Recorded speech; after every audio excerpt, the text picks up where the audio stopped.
안녕하세요, 여러분. 반갑습니다. 오늘은 여러분들과 함께 평가에 대한 부분에 대해서 한번 알아보려고 합니다. 사실 유아를 평가한다는 거, 어찌 보면 평가라는 것이 예전에도 미술 교육을 우리가 할 때도 유아의 미술 작품 평가하지 말아라. 뭐 평가하는 게 맞다. 이렇게 이야기하는 것처럼 사실 평가에 대한 부분도 찬반이 좀 있어요. 아이들을 뭐 너무 평가에 물론 평가에 초점을 둬서 평가의 목적에만 막 이렇게 치중하다 보면 아이들을 그냥 평가의 대상으로만 바라볼 수 있지만 사실 개정 누리 과정에서도 평가는 굉장히 중요합니다. 왜냐하면 아이들을 비판하고 '왜 이렇게 얘는 이걸 못하지?' 라고 비판하려고 하는 게 아니라 그 아이의 가지고 있는 장점을 잘 지원하고 성장해 주기 위해서는 평가라는 것, 지금 현재의 유아의 발달 상황을 우리가 정확하게 파악하는 것이 정말 중요합니다. 뿐만 아니라 유아의 진보라고 그러면 좀 어려울 수 있지만 그러니까 좋아지고 있는, 진행하고 있는 좋아지는 어떤 성향과, 그리고 좀 어떤 아이는 빨리빨리 진보를 하는데 진보의 폭이 넓은데 어떤 아이들은 그 폭이 좁단 말이죠. 그럴 때 이것은 왜 그런지, 이것을 좀 넓혀 줄 수 있는, 좀 속도를 내주게 할 수 있는 방법은 없는지, 이런 것들을 알아내기 위해서는 평가란 것은 정말 너무 당연한 거라고 할 수 있겠어요. 특히 개정누리 과정에서는 이 평가를요, 하지만 옛날처럼 막 "하루에 몇 명 이상 해라." 이런 규칙을 꼭 세우진 않아도 됩니다라고 이야기를 하고 있지요. 그냥 편리하게, 교사가 가장 편리한 방법으로, 수월한 방법으로 평가를 하면 되는 거고요. 그리고 우리는 평가를 한 후에 이것을 그대로 여기다가 묻어 두고 워드 작업만 해서, 아니면 혹은 자필로 이렇게 작성을 해서 그렇게 어디다 붙여 놓는, 뭐 보여주기식이 아니라 "이걸 적극적으로 활용해라. 그리고 이걸 기준으로 해서 지원해라." 하는 것을 강조하고 있습니다. 자, 그러면 평가 파트를 진행하기 전에 제일 처음에 해야 될 게 어떤 것이냐면, 제 생각에는 신뢰도 타당도를 좀 먼저 해야 될 것 같아요. 자, 조금 전에도 이야기를 했지만 우리가 한 아이를 본다는 거죠. 예를 들어서 제가 어떤 아이를 본다고 해 봅시다. 한 이런 아이? 요런 아이가 있어요. 이런 아이가 있는데 제가 보는, 저라는 안쌤이 보는 이 아이는 결과가 B라고 나왔단 말이죠. 그런데 박쌤이 본 이 아이는 결과가 A로 나왔어요. 둘이 결과가 어때요? 다르죠. 이 다른 것. 그렇지만 사실은 우리는 평가라고 하는 것은 모든 사람이 봤을 때 같은 결과가 나와야 하는 게 맞잖아요. 그렇지 않으면 주관성에 치우쳤거나 잘못 평가를 한 거란 말이죠. 그래서 이렇게 얼마나 일치 있는가 하는 정도를 보는 게 바로 신뢰도예요. 이해됐죠? 네. 따라서 측정하고자 하는 속성을 얼마나 일괄성 있게 측정하였는가? 바로 이것이 신뢰도입니다. 여기에서 핵심은 뭐냐면요, 일괄성이에요. 일괄성. 일괄성이란 용어도 쓰지만 때로는 안정성이란 용어도 쓰거든요. 안정성. 이것도 같은 용어입니다. 같다는 거예요. 얼마나 일치하는가 정도를 보는 게 바로 신뢰도가 되는 거고요. 타당도라고 하는 것은 뭐냐면 측정하고자 하는 속성을 얼마나 정확하게 측정해내는 거. 예를 들어서 우리 선생님들이 이 아이의 식습관을 보려고 해요. 그럼 점심 먹을 때 어떤 걸 먹는지 체크를 해야 되잖아요. 그런데 이걸 체크를 하지 않고 바깥놀이에서 얼마나 잘 뛰어다니는가, 얼마나 공격적인 행동을 하는가, 이걸 본단 말이죠. 우리는 지금 잘 뭐 편식을 하는지 안 하는지를 알고 싶은데 그걸 보지 않고 바깥놀이에서 이 아이가 얼마나 공격적인 행동을 하는가를 봐요. 이거 지금 제대로 본 거예요? 보고자 하는 것들을 정확하게 파악해서 보지 못하고 있잖아요. 타당도가 떨어지는 거예요. 이런 것들을 바로 우리는 타당도라고 합니다. 자, 그래서 똑같아요. 측정하고자 하는 속성을, 우리는 속성이란 말이 좀 어려울 수 있는데 측정하고자 하는 것을, 그냥 측정하고자 하는 주제를, 이거를 좀, 우리가 전문가니까, 유아교사는 전문가잖아요. 그쵸? 유초중고 선생님들은 똑같은 전문가입니다. 그래서 우리 좀 고급진 용어로 이렇게 속성이란 용어를 사용하는 것뿐이니까 어렵게 생각하지 말고, 이 용어가 생각이 안 나면 측정하고자 하는 것을 얼마나 일관성 있게 측정하였는가, 측정하고자 하는 것을 얼마나 정확하게 측정하였는가 하고 기록하면 됩니다. 답 처리 다 됩니다. 네, 얼마나 정확하게 측정하였는가 하는 것을 이야기하는 거예요. 자, 그러면 제가 여기에다가 좀 한번 써 볼게요. 이렇게 보통 대학에서 이제 이런 통계라든지 평가를 가르칠 때 요런 도표를 많이 이용을 합니다. 그래서 여기가 우리 여러분도 그 양궁을 할 때 화살을 어디에 맞춰야 돼요? 어디가 점수가 제일 높아요? 우리 막 여기 나가면은 그냥 낙이라고 하잖아요. 꽝이라는 말도 쓰지만 낙이라고 하잖아요. 점수가 없단 말이죠. 그래서 여기를 맞췄을 때랑 여기를 맞췄을 때 어디가 더 점수가 높아요? 네. 가운데를 맞췄을 때가 점수가 높아요. 이게 바로 타당도예요. 맞추고자 하는 정확한 목표, 그 알고자 했던 정확한 것을 딱 맞췄는가, 이게 바로 타당도입니다. 여기까지가 이해가 되셨을까요? 네. 이해가 되셔야 돼요. 자, 그런데 제가 한번 요렇게 표현을 해 볼게요. 이번에는요, 화살을 5발을 줬어요. 그랬더니 여기 한 발, 여기 한 발, 여기 한 발, 여기 한 발, 여기 한 발, 이렇게 5발을 맞췄다는 거예요. 자, 그러면 이 화살을 핑크색 화살을 쏜 이 사람은요, 타당도 여기를 맞춰야 되는데 지금 타당도 높아요, 낮아요? 여기 못 맞췄잖아요. 타당도를 지금 보는 거예요. 타당도 낮아요. 그쵸? 그런데 신뢰도라고 하는 것은 점수가 높든 낮든 본 사람들이 결과가 똑같으면 그건 무조건 신뢰도예요. 정확히 보지 않더라도, 그러니까 예를 들어서 우리 학생들에게 과제를 내주면요, 학생들이 과제를 조금 엉뚱하게 해오는 경우가 있어요. 그럴 때는 타당도, 제가 원하는 A라는 과제를 해오라고 했는데 A라는 과제를 못 해왔단 말이죠. 그렇죠? 그럼 타당도가 낮은 거예요. 그런데 10명, 20명에게 제가 과제를 줬는데 모두 다 C라는 유형의 과제를 해 갖고 온 거예요, 이 20명이. 그럼 얘네들끼리는 지금 다 같은 결과를 본 거잖아요.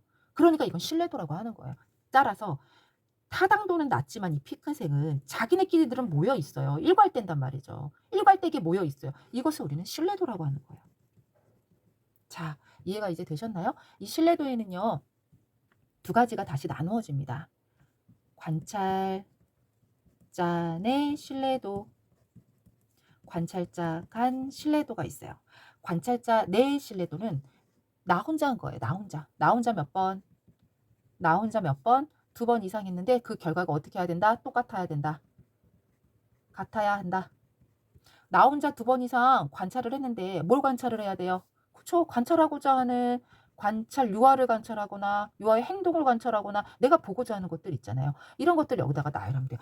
관찰하고자 하는 대상의 행동을 나 혼자 2번 이상 관찰했을 때 그 결과가 얼마나 일관성이 있는가에 대한 정도를 우리는 관찰자 내 신뢰도라고 하는 거예요. 이해가 되셨나요? 네. 관찰자 간 신뢰도는 너하고 나하고예요. 따라서 나 혼자 이제 아니에요. 나 혼자 아니고요. 여러 사람이 2명의 이상의 교사가 관찰을 했든, 뭘 관찰해? 같은 장면, 같은 행동을 관찰했을 때 그 결과가 얼마나 일관성이 있는가에 대한 정도입니다. 라고 쓰면 되는 거예요. 이해가 됐죠? 나 혼자 2번 이상 했느냐? 여러 명이 함께 관찰한 결과가 같은가 하는 것들을 이야기하는 겁니다. 이해가 되셨죠, 여러분? 네. 그럼 아까 이거는 5발을요, 혼자 쐈단 말이에요. 혼자 쐈는데 자기끼리는 일관성이 있어요. 다 비슷한 데에 지금 꽂혔단 말이죠. 이렇게 다 여기 꽂혀 있어요. 이거는 뭐예요? 나 혼자 쏜 거니까 관찰자 내 신뢰도가 되는 거예요. 이해가 됐지요? 그런데 이것을 5명이 한 발, 한 발, 한 발, 한 발씩 쐈대요. 그럼 관찰자 간 신뢰도가 되는 겁니다. 네, 좋아요. 타당도는요, 이렇게 측정하고자 하는 속성을 얼마나 정확하게가 하이라이트라고 했죠? 정확하게 측정하였는가 에 대한 정도예요. 그러니까 어떤 용어를 이렇게 막 쓰다가요, 일관성 있게란 말, 신뢰도 물어보나 봐 하고 신뢰도 답 쓰면 되는 겁니다. 또 막 이렇게 주저리 막 하다가 얼마나 정확하게 판단했는지 확인하고자 해요. 뭐 측정하고자 확인하고, 이게 다 말이 달라져도 정확이라는 단어가 나오면 타당도예요. 그러니까 짝꿍처럼 그냥 외워 버려야 돼요. 이해가 됐죠? 이 타당도에는요, 여러 개가 있어요. 근데 이거는 내공구예, 그래서 예언 타당도, 구인 타당도, 공인 타당도, 내용 타당도가 있습니다. 이거는 뭐 이렇게 설명하기가, 이거 좀 시험에 나오진 않을 것 같아. 이거는 사실 대학생들도, 그 통계학과 학생들도 좀 어려워하는 거예요. 그리고 우리가 사실 논문을 돌릴 때, 대학원이나 석박사 과정에서 논문을 돌릴 때 타당도랑 신뢰도는 이 정도입니다라고 하지만 내용 타당도는 이 정도고요. 0점 몇몇 점수고요. 그다음에 공인 타당도를 측정했더니 공인 타당도는 뭐 0.33점으로 뭐 낮고요. 이렇게 쓰지 않거든요, 잘. 그래서 이거는 사실 유아에 나오지 않을 것 같긴 하지만 그래도 간략하게 한번 설명을 해 보도록 하겠습니다. 그렇게 이름 정도만 그냥 핵심만 알아두면 될 것 같아요. 제일 쉬운 거 예언타당도지요. 예언타당도라고 하는 것은 어떤 것에 대한 결과를 활용해 가지고요. 활용해서 새로운 행동을 예측할 수 있는 거예요. 예언이라는 게 뭐예요? 내가 너의 행동을 예언해 볼게. 너 내일 분명히 지각할 거야. 이렇게 말하는 것처럼 아직 일어나지 않은 일을 예측하는 거잖아요. 새로운 행동을 예측하는 거예요. 여기까지 이해가 되셨죠? 그다음에 내용 타당도라고 하는 게 사실 제일 여기서는 이게 제일 대표예요, 대표. 이렇게 이런 이야기들을 하는 거 있죠? 이걸 바로 내용 타당도를 설명하는 거예요. 네. 똑같은 말입니다. 그 정도로 내용 타당도는 제일 대표되는 타당도라고 이해하시면 되겠습니다. 그래서 내용 타당도를 설명해 보자면 내용 타당도라는 것은 관찰하고자 하는 행동 있잖아요. 관찰하고자 하는 행동. 관찰하려는 우리가 지금 관찰하는 어떤 것을 보려고 하는 것은 관찰하려는 거잖아요. 관찰하려는 행동을 이 행동을 얼마나 대표하고 대표성이 있느냐. 행동이 얼마나 관찰하고자 하는 행동이 얼마나 대표성을 가지고 있느냐. 그냥 핵심은요. 그냥 여기 대표성이에요. 얼마나 잘 대표하고 있는가 하는 것들을 지금 설명하고 있는 거예요. 이해됐죠? 이게 이렇게도 표현하지만 때로는 이렇게도 표현을 해요. 내가 지금 관찰하는 것이 실제 관찰하는 것에 맞게 진짜 잘 보고 있는가? 아까 보세요. 저는 그 아이의 문제 행동 그러니까 밥 먹을 때 편식을 보려고 했는데요. 편식을 안 보고 밖에 나가서 막 공격적인 행동하는 걸 본단 말이죠. 관찰하고자 하는 것을 제대로 보고 있어요? 못 봤죠. 내용 타당도가 떨어지는 거예요. 그쵸. 그런데 이 내용 타당도가 떨어진다는 것은 결국 타당도가 떨어진다는 뜻이거든요. 그래서 요게 연결이 되어 있어요. 요게 그래서 보통 때는 이 정의를 말하는 게 바로 요 정의이다라고 생각하셔도 되는 문제입니다. 여기는 아주 간략하게 넘어갈게요. 여러분 이거를 알 필요 없어요. 이렇게 대표성이 있느냐, 예측할 수 있느냐 이런 핵심들만 알면 돼요. 공인 타당도 같은 경우는요. 용어의 설명이 좀 다르긴 하지만 외적 증거와 얼마나 어 결과가 일관되는가, 결과가 유사한가 하는 정도. 이게 무슨 말이냐면 연구를 할 때 말이죠. 제가 A라는 아이를 연구할 거예요. 그런데 제가 새롭게 도구를 만들었단 말이죠. 이 도구로 이 아이를 검사했더니 이 아이의 검사 결과가 제가 만든 새로운 도구예요. 새로운 도구. 그냥 이렇게 U라고 하면 되겠네. 새로운 도구로 A라는 아이를 검사했더니 결과가 이렇게 나왔어요. Z라고 나왔어요. 그런데 제가 새롭게 만들었기 때문에 이게 잘 만든 거가 이 도구가 정말 믿을 만한 건가 하는 걸 모르잖아요. 그렇기 때문에 제 거로는 Z라는 게 나왔지만 옛날에 이런 유사한 행동을 했던 아주 유능한 학자라든지 우리나라에 아주 유능한 교수님이 연구한 그 연구 도구 있죠. 그 다른 도구, 다른 사람이 연구했던 다른 도구를 이용해서도 얘를 검사를 해요. 그래서 이 검사 결과가 똑같이 Z가 나오잖아요. 이 외적 증거. 그쵸. 외적 증거를 기준으로 해서 검사의 결과가 얼마나 유사한가, 일관성이 있는가를 측정하는 게 바로 공인타당도예요. 그래서 외적 증거랑 내가 가지고 있는 증거라는 건 뭐예요? 기준이잖아요, 기준. 그쵸? 이렇게 우리 기준에 따라서 규정에 따라서 아이들을 분석하고 이렇게 한다 이렇게 표현하잖아요. 그것을 이야기하는 거예요. 그러니까 그 기준이 내가 만들어 놓은 도구의 기준과 다른 사람 아주 유명한 사람이 만들어 놓은 도구의 기준이 얼마나 같은가를 보는 것이 바로 공인타당도다라고 이해하면 되겠습니다. 자, 그다음에는요. 이거 사실 제일 어려워하는데요. 사실 제일 어려운 개념이에요. 그래서 시험에 나올 수도 없고요. 제가 쫙 이렇게 기출을 분석해 보니까 기출에서도요. 요 3 개는 설명이 나와 있어요. 타당도에 관한 문제를 낼 때 기출에 나와 있습니다, 이미. 근데 이건 빠져 있거든요. 그 정도로 풀어서 쓰기가 당신들도 어렵다는 거예요. 이 문제를 내는 출제위원도 어렵다는 거예요. 그러니까 여러분들 그냥 편안하게 그냥 들으세요, 이 부분은. 실제로 관찰하고자 하는 행동 목표 있잖아요. 목표 행동이. 그쵸? 이 목표 관찰하려는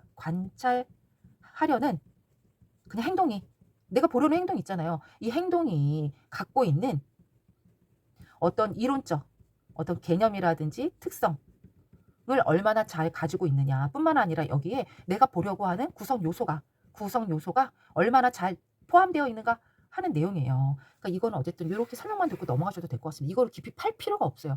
여러분들은 유아 임용을 준비하는 선생님들이시기 때문에 깊이 팔 필요가 없어요, 이런 거는. 왜냐면 기초에서 지금 이게 빠지고 안 나왔다는 건 당신들도 내기가 어렵고 현장에서 구인타당도는 거의 쓰지 않습니다. 예, 거의 쓰지 않아요. 그래서 이 정도로만 알고 있으면 되겠습니다. 자, 오늘 여러분들과 함께 유아 평가에 대해서 알아봤어요. 신뢰도 타당도는요. 시험 문제예요. 단골 손님일 정도로 아주 중요해요. 특히 평가 파트에서 완전히 대표되는 거라고 생각하면 돼. 이걸 모르고 나서 평가라는 거를 할 수가 없어요. 그쵸? 우리 둘이 같이 "선생님 평가해 봐요. A라는 문제 행동이 정말 저랑 똑같은 결과가 나왔는데 저 너무 궁금해요." 라고 했을 때 이게 신뢰도, '관찰자 간 신뢰도구나.' 이런 걸 찾을 수 있어야 되거든요. 그래서 이 신뢰도는 측정하고자 하는 속성이 얼마나 일관되게 측정하였는가 하는 정도를 말하는 거고요. 타당도는 측정하고자 하는 속성이 얼마나 정확한가 하는 것을 설명하는 겁니다. 특히 관찰자 내 신뢰도, 관찰자 간 신뢰도는요, 알아둬야 돼요. 알아둬야 돼요. 이거는요, 외워야 돼요. 그리고 뭐 이거는 기출에 이미 한번 나왔던 거니까 뭐 간략하게 '아 대표성을 띠는 거구나. 아 미래를 예측할 수 있는 거구나. 아 공인타당도.' 외적 증거하고 내 거하고 그러니까 외부에 있는 증거 있잖아요. 왜 우리 심사를 할 때도 외부 심사위원이 한 명 있잖아요. 그쵸? 교사 채용하거나 할 때도. 그런 것처럼 내가 보는 입장과 외부에서 보는 입장이 똑같은지를 보기 위해서 외부에서 같이 모시고 온단 말이죠. 이게 바로 이거예요. 공인타당도를 확인하기 위한 거라는 거예요. 자, 이렇게 해서 우리 평가에 대해서 알아봤습니다. 올해도 신뢰도와 타당도에 대해서 시험 문제가 나온다면 여러분들 꼭 맞추시길 바랍니다. 여기까지 호호 안쌤이었습니다. 감사합니다.